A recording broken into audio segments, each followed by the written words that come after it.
Hello mga beats! Another day! This is your Mom Jen. Welcome to A Day in My Life Vlog!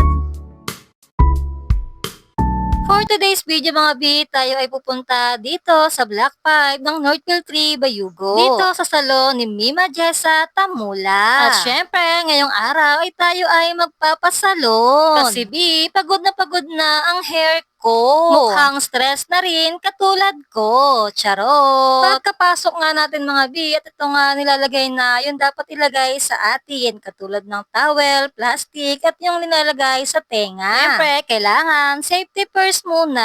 Habang nag-aantay, ipapakita ko muna yung itsura ng loob ng salon ni Mima Jessa. Malinis at maganda sa mata yung design dito sa loob ng salon. At merong nagsisilakihang mga salamin. Ito na nga ang ating buhok before. Huwag na kayong masyak ha, kasi kailangan niya na talaga ng TLC. Tender loving care. Medyo dry na siya at hindi na cooperative. Ayan, ginagawa na ni Mima Jessa ang aking buhok. Relax lang tayo dito habang nagpapaganda. Pinagkakatiwala ko na yung aking buhok dito kay Mima Jessa. Tiwala na ako sa kanya dahil dito ako nagpapariban. At talagang nagugustuhan ko yung mga riban niya.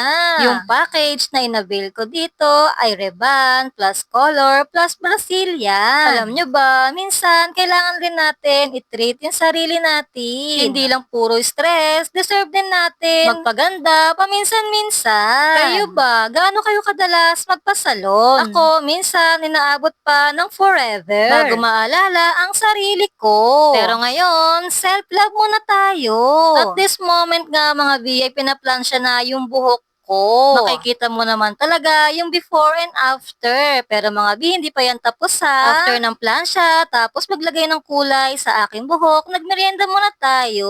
Nakakagutom rin talaga habang nag-aantay. Fast forward na natin dahil hindi ko na nabidyohan yung mga sumunod na pangyayari. Dahil yung ginagamit kong cellphone nalobat na.